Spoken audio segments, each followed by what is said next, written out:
the internet shuts down today, no news, emails, or social media, how long before chaos erupts? A day? A week? Now imagine the Roman Empire controlling 50 million people across 3 continents without a single email, phone call, or group chat. How did they keep order, enforce laws, and crush rebellions without instant communication? Let's dive into some fascinating techniques they used to run their empire. Back in the day, ruling a massive empire without modern technology wasn't just difficult, it was an art. No emails, no press conferences, no breaking news alerts. How did they make sure someone in far-off Britain obeyed the same laws as someone in Rome? First, the Romans built a serious system of government. They didn't try to manage everything from Rome because that would have been impossible. Instead, they put trusted officials, called governors, proconsuls, or prefects, in charge of different regions. These guys collected taxes, enforced laws, and made sure the emperor's word was followed. Augustus, the first emperor, was especially good at this. He reshuffled territories, placed his most loyal people in key positions, and made sure local leaders had a stake in Rome's success. Does this sound familiar? Well, today, countries have state governors or regional leaders who report to a central government. The Romans did something similar, except their updates had to travel by foot, horse, or boat instead of the internet. With no phones or postal service as we know it today, Rome relied on an extensive system of roads and couriers. These roads weren't just dirt paths. They were engineering masterpieces. The famous Appian Way, built in 312 BC, is still around today. Roman messengers, often soldiers or government couriers, would travel these roads carrying messages on wax tablets, papyrus scrolls, Egyptian paper reeds, or even carved wooden plaques. To speed things up, Rome built relay stations along these roads. Think of them like ancient truck stops where riders could swap tired horses for fresh ones and keep going. Some stations even had lodging, food, and repair services. Studies of ancient Roman way stations show that these were crucial for moving orders, news, and supplies quickly across the empire. But what if you needed to send news across the sea? No problem. Rome controlled the Mediterranean, often called Mare Nostrum, our sea. Fast ships carried messages between Italy and North Africa, Greece, Spain, and beyond. It wasn't instant, but it worked. Isn't it amazing? Rome was smart enough to know it couldn't micromanage every city. Instead of forcing everyone to abandon their customs, they often worked with local leaders. Many conquered regions kept their own laws and traditions, as long as they didn't interfere with Roman rule. By giving local elites power, the empire reduced resistance and created a network of allies. Rome also knew the power of religion. Instead of banning local gods, they often adopted or merged them with their own. This kept people from feeling like they had to choose between their beliefs and the empire. Later, when Emperor Constantine legalized Christianity in 313 AD, Edict of Milan, it helped unify many different communities under one faith. When things went south, whether it was a rebellion, invasion, or economic disaster, Roman emperors had to act fast. Sometimes they led armies themselves, like Julius Caesar crossing the Rubicon. Other times, they sent their best generals to restore order. The empire's ability to adapt kept it running for centuries. Now, would this system work today? In some ways, yes. Governments still rely on regional leaders, military presence, and fast communication. But Rome's methods were also brutal. Rebellions were crushed with overwhelming force, taxes were high, and being on the emperor's bad side often meant death. Without modern technology, Rome used every tool it had: roads, ships, soldiers, and strategy. And for over 1,000 years, it worked. Provinces weren't all treated the same. Some, like Gaul or Hispania, had more autonomy, with local senators and their own legal systems. Others, especially border regions or places with frequent rebellions, were placed under direct military administration. In those areas, high-ranking Roman officials, often military commanders, were in charge, and decisions were made with the emperor's authority in mind. Governors, or proconsuls, played a huge role in maintaining control. They didn't technically rule a province, but they acted as Rome's representative. A good governor balanced Roman interests with local stability. A bad governor, like Publius Quintilius Varus, who was known for being corrupt, could push people to rebellion. The Roman Senate and emperors kept an eye on these officials, and those who failed too badly could be recalled, exiled, or even eliminated. But how did messages travel across the empire? Communication was key. Messages had to travel quickly across thousands of miles, and the fascinating Roman road network played a crucial role. It was one of the most advanced of its time, connecting major cities and military forts across Europe, the Middle East, and North Africa. These roads weren't just dirt paths. They were paved, well-maintained, and designed for speed. Messengers on horseback, often soldiers, carried official orders from the emperor to provincial governors. To speed things up, Rome built relay stations along the roads. These stations, called mutationes, basic horse-changing stations, and mansiones, full-service inns, allowed couriers to swap out tired horses for fresh ones and continue without stopping. Studies of Roman way stations show that with these relay points, a message could travel over 50 miles per day, an incredible speed for the time.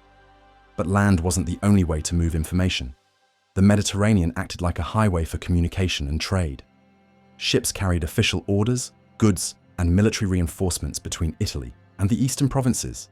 While slower than modern shipping, it was the fastest way to connect distant parts of the empire. This is why most ancient empires, including Rome, Persia, and later Spain and Portugal, focused their territories around major waterways. And what about the strong military presence? It sent a clear message. Rome was watching. In places like Judea or Gaul, where resistance was common, Roman soldiers were a daily reminder that the empire wouldn't tolerate rebellion.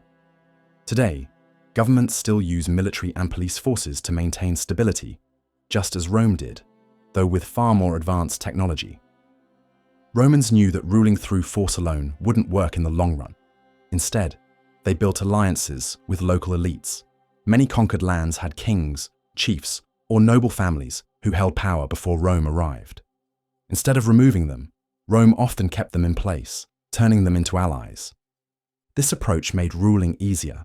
Local leaders knew their own people better than a Roman governor ever could, so they handled internal disputes and tax collection. In return, Rome gave them status, wealth, and protection. Over time, some of these elites even became Roman citizens and joined the imperial government. This decentralized system meant the emperor didn't have to personally oversee every detail of governance. Most problems were handled at the local level, only reaching Rome if they became serious enough to require imperial attention. And handling cultural differences, they were clever about it. Instead of forcing everyone to adopt Roman customs, they often allowed provinces to keep their traditions. However, Rome did introduce elements of its own culture, especially language, law, and religion, to unify the empire. Latin became the administrative language, making communication easier across different regions. Roman law spread throughout the empire, replacing local legal codes over time. Archaeological evidence from ancient courts shows that even non-Romans began using Roman legal principles in disputes. While Rome initially tolerated local gods, they expected conquered people to acknowledge the emperor as a divine figure. Later, Christianity became a tool for unity, and by the late empire, it was the dominant religion. This shift helped bind different cultures together under a common faith, much like how religious unity shaped later empires like the Arab caliphates.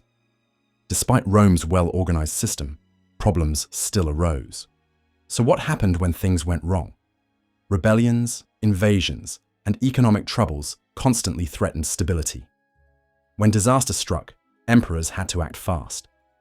Some emperors traveled extensively to inspect their territories firsthand. Hadrian, for example, visited Britain, Egypt, and Greece, overseeing fortifications and meeting with local leaders. Others relied on trusted generals to handle uprisings, sometimes with brutal force. One infamous example was the destruction of Jerusalem in 70 AD, where Rome crushed Jewish revolts by burning entire cities and enslaving survivors. Even today, governing vast territories is a challenge, despite modern technology making administration faster and more transparent. Large nations still struggle to maintain control over distant regions. Rome's success wasn't just about power. It was about strategy. The empire knew when to use force, when to negotiate, and when to let local leaders rule on their behalf. This balance kept Rome thriving for over 1,000 years. But brute force alone wasn't enough. Rome's true strength lay in its intelligence and control tactics. To manage a diverse empire with different cultures, languages, and political interests, the Romans developed sophisticated surveillance systems and indirect rule. Two of their most effective tools: espionage networks and hostage diplomacy. One of the most fascinating ways Rome kept control was through espionage. The empire had a vast network of informants and spies, with one of the most well-known groups being the frumentari. At first, these men handled grain distribution. Frumentum means grain in Latin, an important job in an empire that had to feed huge cities and armies. But over time, their role shifted from logistics to intelligence. They became Rome's secret agents. By the later empire, under rulers like Domitian, Hadrian, and Septimius Severus, the frumentari acted as an early secret police force. Disguised as couriers or inspectors, they traveled the empire, spying on governors, military leaders, and even senators. Their mission? To detect disloyalty, corruption, or potential revolts before they became real threats. These undercover agents blended into society, gathering intel that would eventually land on the emperor's desk, helping him stay one step ahead of any danger. Rome's spies were especially active in unstable provinces like Britain and Judea, where uprisings were common. Intelligence officers were sent to monitor local leaders and identify troublemakers before they could organize revolts. Some emperors, like Tiberius, were so paranoid that they spied on senators and wealthy elites in Rome itself, tracking their movements and conversations. The frumentari were feared because their reports could lead to swift and brutal consequences, often without a trial. If a governor or general was even suspected of plotting against the emperor, he might be eliminated before he had the chance to defend himself. Under Domitian, an emperor notorious for his iron-fisted rule, many high-ranking officials were taken out based on intelligence gathered by Rome's spy network. In an empire where loyalty meant survival, no one was truly safe from the watchful eyes of the frumentari. Over time, this system became so unpopular and corrupt that it was eventually dismantled. Emperor Diocletian, in the late 3rd century AD, replaced the frumentarii with a new organization called the Agents in Rebus, essentially another secret service but with a slightly more bureaucratic structure. Another cunning method the Romans used to maintain control over foreign territories was hostage diplomacy. Instead of relying solely on military might to keep subject peoples in line, Rome ensured compliance through a more psychological and diplomatic approach, taking the children of foreign rulers as hostages. At first glance, this might seem like an act of goodwill. These young nobles, often the sons of kings or powerful tribal leaders, were brought to Rome and raised in the imperial court, given a Roman education, and treated as honored guests. They learned Latin, studied Roman law and governance, and were exposed to Roman customs. But beneath this polite facade was a clear and deliberate strategy. These hostages were insurance policies. If a province or allied kingdom ever showed signs of rebellion, Rome could threaten or execute the hostage, forcing the ruler back into submission. This was a highly effective way of controlling client states without having to station large numbers of Roman troops there. One of the best examples of this strategy involved the Parthians, one of Rome's greatest rivals in the East. Parthian princes were often sent to Rome, where they lived in luxury, but always under the watchful eye of the emperor.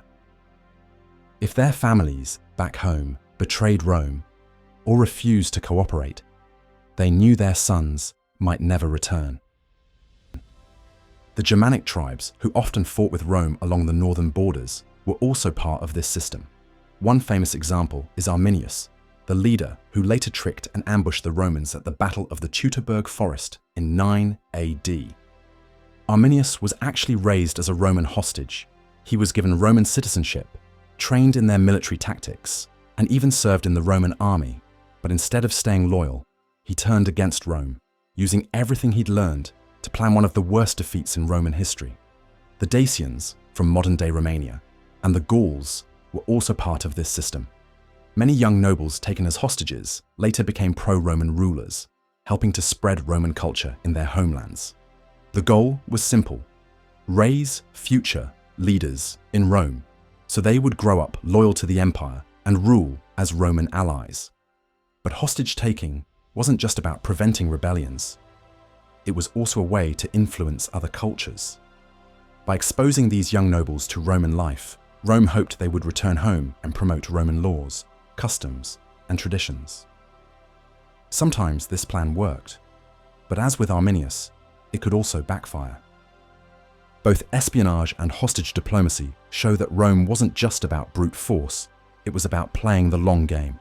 At the heart of Rome's dominance was its understanding of logistics and administration. Unlike modern governments, they didn't expect instant communication. They operated on a timeline suited to their technology, which meant decisions took weeks or months to implement. However, because of their road and sea networks, messages still moved faster than in most other ancient civilizations.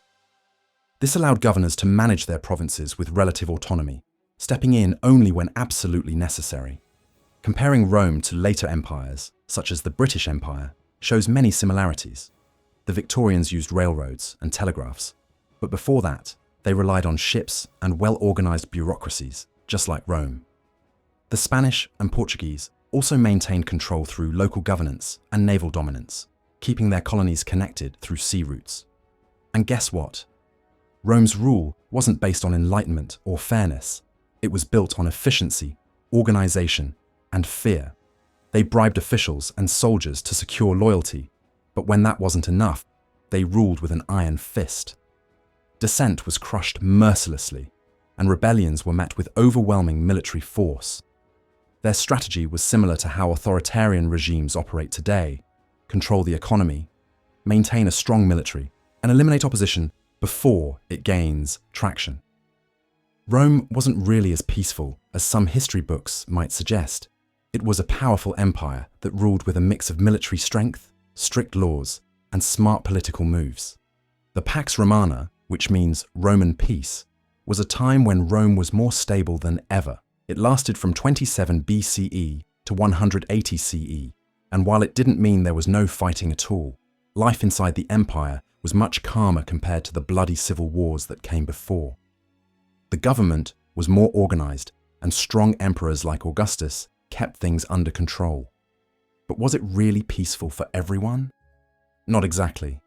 During this time, Rome expanded to its largest size, controlling huge areas across Europe, North Africa, and the Middle East. Trade was booming, with goods traveling between Rome, India, and even China. Cities grew, people got wealthier, and Roman culture spread far and wide.